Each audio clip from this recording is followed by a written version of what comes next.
Reserves. A gentleman from Ohio is recognized. Thank you, Madam Speaker. Joe Biden inherited a relatively stable and calm world.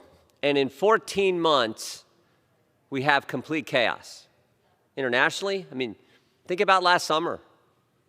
Think about that video last summer where you had people trying to jump on the wheel of the plane as it was taking off in Afghanistan. That situation there where the debacle that was the exit from Afghanistan. Think about what's going on in Ukraine today. Here at home, in 14 months, we went from a secure border to complete chaos. Over 2 million illegal immigrants coming in this country in 1 year. We went from relatively safe streets to record levels of crime in every major urban area in the country. We went from stable prices to record high inflation, 40-year high inflation. And of course, we went from energy independence to $5 gas, and the President of the United States begging Iran and Venezuela to increase production. In 14 months, from stability to chaos. And today, what are the Democrats bringing to the floor? A bill that is titled Creating a Respectful and Open World for Natural Hair. Creating a Respectful and Open World for Natural Hair Act of 2021. That's what we're focused on today. How about a world where gas prices aren't $5 a gallon? How about a world where you can actually walk safely on your streets and not have record levels of crime? How about a world where inflation isn't at a 40-year high? How about a world where we were actually energy independent? Those are the issues we should be focused on. But Democrats today, Friday, March 18th, 2022, with chaos all over the place, this is what they're focused on. This is what they're focused on. Madam Speaker, I would hope, and as the chairman of the Judiciary Committee just said, we have the civil rights law cover this thing, to cover this any kind of discrimination here. It's covered. It's wrong if it happens. But this is what the Democrats are focused on. 14 months of chaos, and we're doing a bill on hair. I think the American people expect more from their Congress, expect more from their elected representatives, and I hope that we can actually focus on the things that matter to the American people. With that, I reserve the balance of our time. The gentleman from North Carolina reserves. The gentleman from Illinois is recognized. Mr. Speaker, I don't trust my folks over here with time as much as I do my good friend Lloyd there. Can you give us a time check?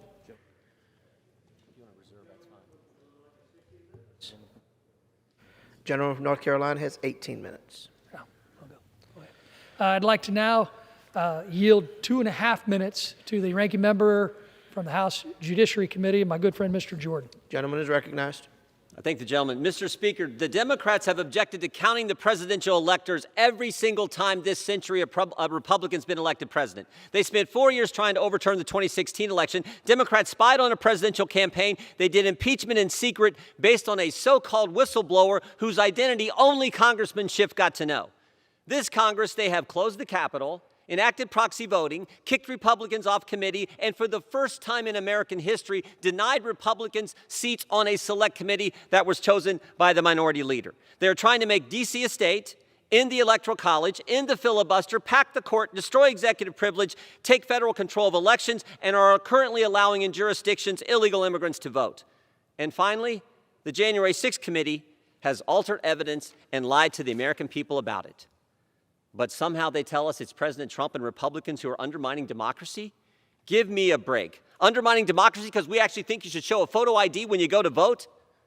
In 1 year's time, while Democrats are doing all that, in 1 year's time, they've given us record crime, record inflation, record illegal immigration. And as bad as all that is, it's not the worst. The worst is how they've used the virus to attack our freedoms, how they've used the virus to attack our First Amendment rights. And here's the irony. They used the virus to attack our liberties, even though everything they have told us about the virus has been wrong. They told us it didn't come from a lab. They told us it wasn't gain-of-function research. They told us it was only 15 days to slow the spread. They told us masks work. They told us we have a federal plan. Joe Biden said that himself. They told us there would never be a vaccine mandate. They told us people who get vaccinated can't get the virus. The vaccinated can't transmit the virus. And they told us there was no such thing as natural immunity. Think about this. Think about this. At the same time, Democrats require you to put on a mask, show your papers and an ID to get a Big Mac at McDonald's. They want to allow the federal government to stop states from requiring a photo ID time to has vote. expired. This is ridiculous. Vote no on this legislation. Reserve. Gentleman reserves. The gentleman. And Madam Speaker, we condemned what took place on January 6th. It'd have been nice if Democrats would have done the same thing in the summer of 2020 or passed this legislation 6 weeks ago, a month ago when the Senate passed it. Let me just recite a few things here that have been said by our colleagues on the other side. Former Attorney General Eric Holder said in 2018 at a campaign event in Georgia to, quote, kick Republicans. No, no, no. When they go low, we kick them. That's what this new Democratic Party is about. It sure is. It sure is. It's all about intimidation. Intimidating the court, intimidating parents who have the nerve to show up at school board meetings, setting up a disinformation governance board to intimidate free speech rights of all Americans. That's what the new Democratic Party is about, and we've seen it time and time again. In the summer of 2018, we saw one of our colleagues from California, Democrat member, said, let's make sure we show up wherever we have to show up. And if you see anybody from the Trump cabinet in a restaurant, in a department store, at a gasoline station, out in a crowd, you create a crowd and you push back on them and you tell them, think about this. It's a member of Congress saying this to a cabinet member. You tell them they're not welcome anymore, anywhere. A cabinet member of the administration not welcome in their own darn country? That's what a member of Congress said on the Democrat side. We had another member of Congress on the Democrat side say this: there needs to be, quote, unrest on the streets. Calling for unrest on the streets while there was unrest on the streets in the summer of 2020. That's why this legislation is so darn important and why we cannot figure out, and the gentleman just said something that wasn't accurate. The Speaker of the House said last week, no one's in danger. No one's in danger. I just read you what they're posting about Justice Coney Barrett and her family and where they go to church and where her 7 kids go to school. And of course, this is in the context of everything they've done to intimidate the court and an assassination attempt on another justice, Justice Kavanaugh. I yield as much time as he makes. This time, the gentlewoman from Wyoming is recognized. I reserve, Madam Speaker. The gentlewoman reserves her time. The gentleman from Indiana is recognized. Speaker, I yield 5 minutes to the gentleman from Ohio, Mr. Jordan. The gentleman from Ohio is recognized for 5 minutes.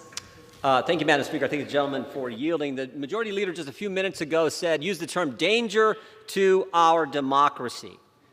Danger to our democracy. Think about this. Democrats have closed the Capitol, allowed proxy voting, kicked Republicans off committee, won't let Republicans serve on this select committee. First time in the history of the Congress, the minority leader was not allowed to put on a select committee the individuals he or she selected. First time in the history of our nation. Democrats are trying to end the Electoral College, trying to end the filibuster, trying to pack the court. This committee, the January 6th committee, altered evidence and presented to the American people as if it were true. And they accuse us of being a danger to our democracy? Mr. Gates was right. We got a border that is complete chaos. We have $6 gas in California, $4 gas everywhere else in the country. We have crime at record levels in every major urban area in this nation. And we have an inflation problem that's at a 40-year high. And this committee has more contempt resolutions for a purely political reason. I think the whole committee is purely political, designed to do one thing: keep President Trump off the ballot in 2024. The gentlelady from Wyoming, in her opening comments, used the term false message. False message. She used to say big lie. Now I guess it's false message. And I just jotted down. I thought when she said, I started jotting things down. False. Think about all the false messages we have got from them in the last few years. They told us the protests in the summer of 2020 were peaceful. Got $1 billion worth of damage around our cities that says it wasn't. They told us the dossier was real. They told us it was Republicans who wanted to defund the police.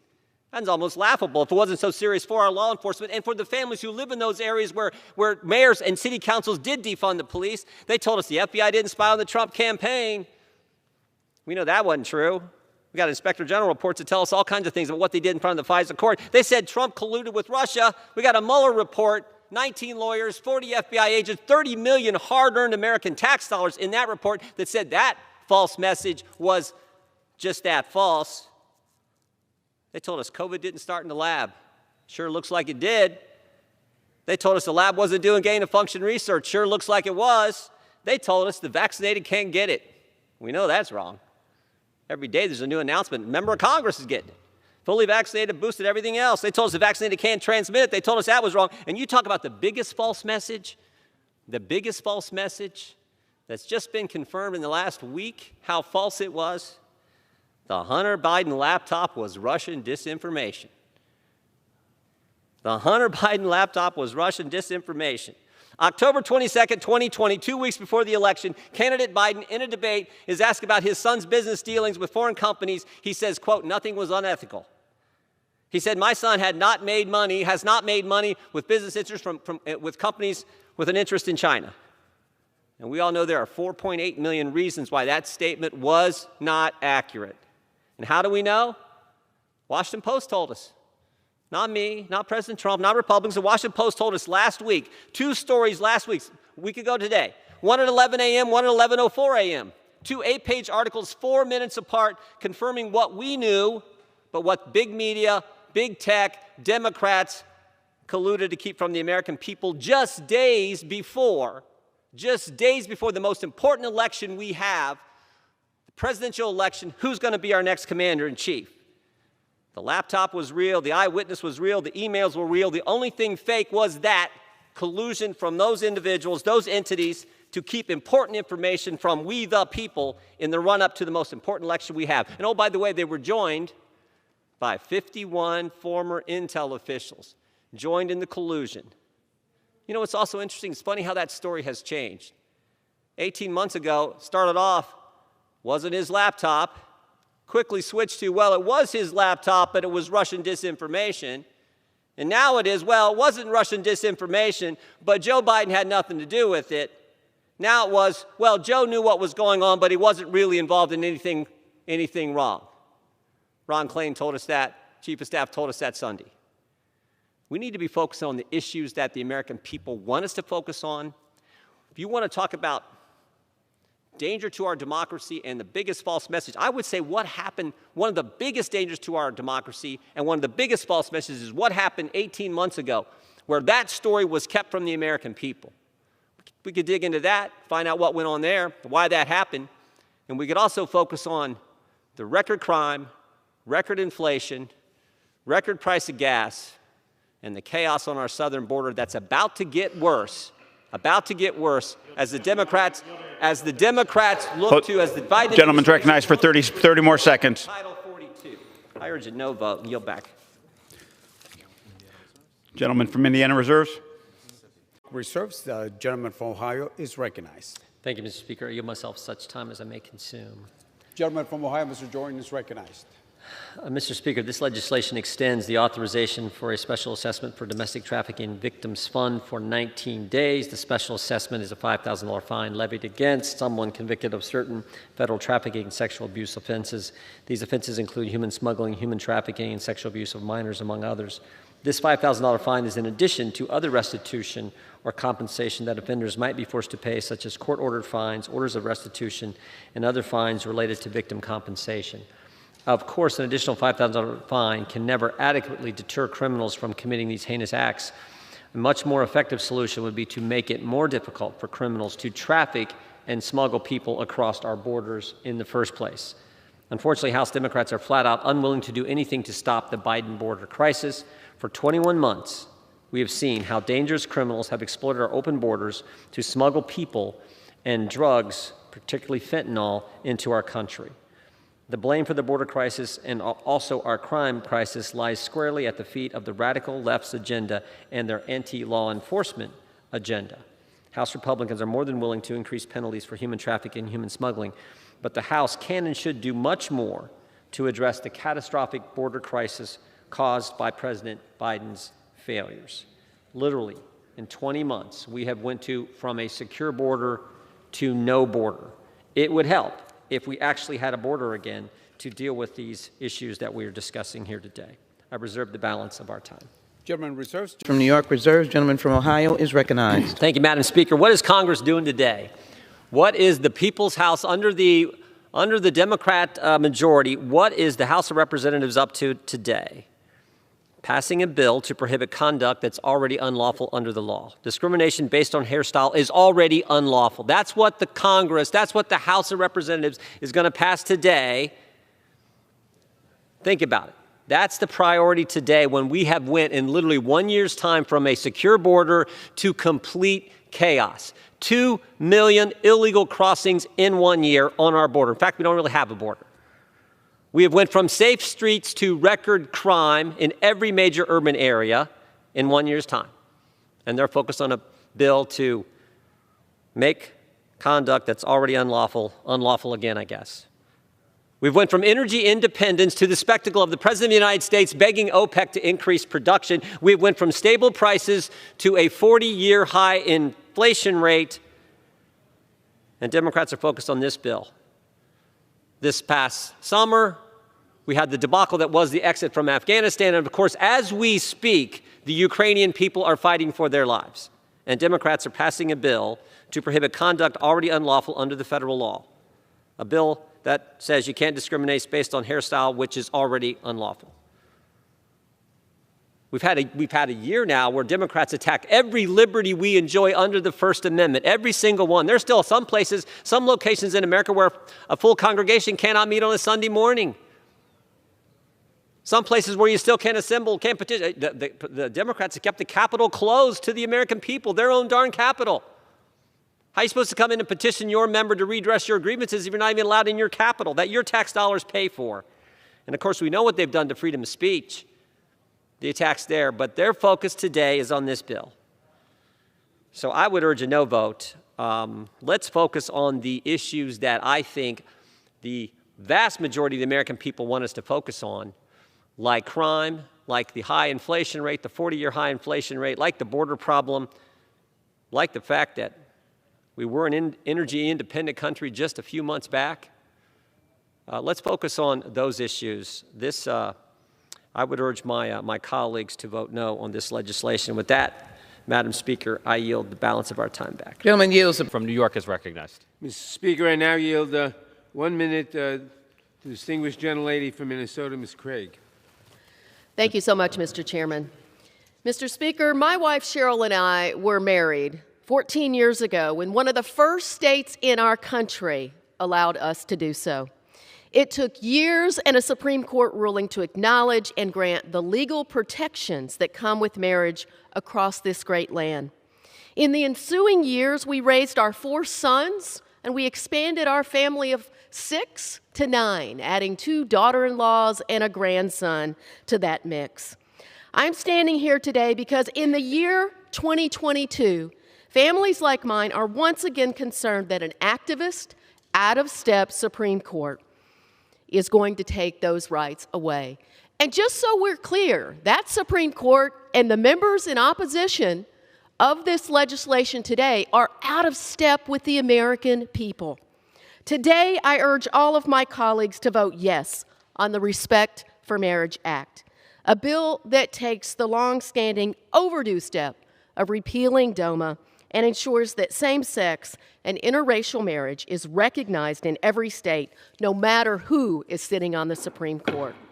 We've made progress. Let's not go back, America. And with that, I yield back. The gentlewoman's time has expired. The gentleman from New York reserves. The gentleman from Ohio is recognized. Thank you, Mr. Speaker. I would just first say the previous speaker talked about being out of step with the American people. Are you kidding me? The Democrats are the party who think men can use women's restrooms. The Democrats are the party who think boys can participate in girls' sports. The Democrats are the party that think you can take the life of an unborn child right up until their birthday. And the Democrats are the party who actually had a witness in committee say that she thought men could get pregnant. And we're the ones who are out of step with, I mean, you got to be kidding me. Members to direct all remarks to the chair. The gentleman from New York. No, the it's gentleman us. from Ohio reserves. I would just, thank you, Madam Speaker. Avoiding? Sounds to me like the Democrats are avoiding the issues the American people care about. That's our point. I'm focused on what the families in the 4th District of Ohio come to me and talk to me about. They are talking to me about $5 gas, guarantee it. My guess it's the same in all your districts as well. They are talking to me about the border, our southern border, that has been complete chaos now for 14 months. They're definitely talking to me about the price of eggs and milk and butter and food at the grocery, about everything, because we're at a 40-year high inflation. They are talking avoidance. The people who are avoiding the issues the American people care about are on that side. And to get lectured by you and using that is so wrong, so out of touch with the American people. Avoiding, you got to be kidding me. We want to focus on the issues the American people care about. That's the whole darn point. Reserves, the gentleman from Rhode Island is recognized. Thank you, Madam Speaker. I yield myself as much time as I may consume. Gentleman I is just want to make a recognized. couple of points quickly. This legislation has nothing to do with limitations on the Second Amendment, has nothing to do with red flag laws, has nothing to do with this claim about defunding the police, and there's lots of material I have for the record that shows police departments have been cutting other communities led by Republican mayors and Republican governors. Let's not have that debate. This is about a simple provision that will save lives. And with all due respect to my colleagues who claim they understand what this legislation is about, I trust the judgment of the men and women who are actually going into active shooters. I don't think there's a single member who has spoken who's been responsible for responding to an active shooting incident. And I think it's time we respect the men and women who actually do that every day. And the men and women of law enforcement are pleading for this legislation to help keep them safe and the communities they serve. I won't be so presumptuous, Madam Speaker, as to think I have a better judgment on that question than they do. That's why they've all endorsed this bill. The third thing I want to say is, Mr. Massey said, Madam Speaker, that this question wasn't answered. I'll answer it again the same way I answered in committee. The standards are established by law enforcement. Active shooters exist already in some states and in some local communities.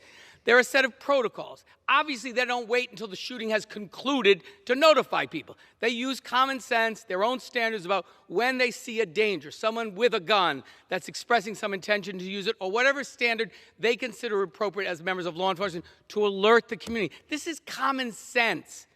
The problem is there are a lot of small departments that don't have the ability to access this system or to understand best practices or to see the research about how it's used most effectively. That would allow them to have access to that. Not a single jurisdiction that doesn't want to use it is required to. There's no federal government power here. It's making it available. If you decide as a local law enforcement agency or a state you don't want to use it, you don't have to. But it's making it available. This will save lives. And I reserve the balance of my time. Gentleman reserves, the gentleman from Ohio is recognized. Such irony.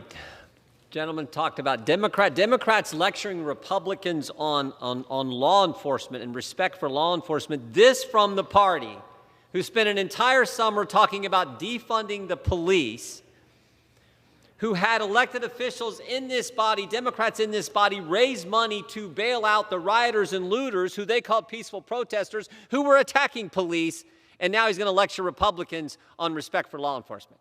I mean, you can't make it up. This is how the Democrats operate today. I would yield 3 minutes to the gentleman from Michigan, Mr. Upton.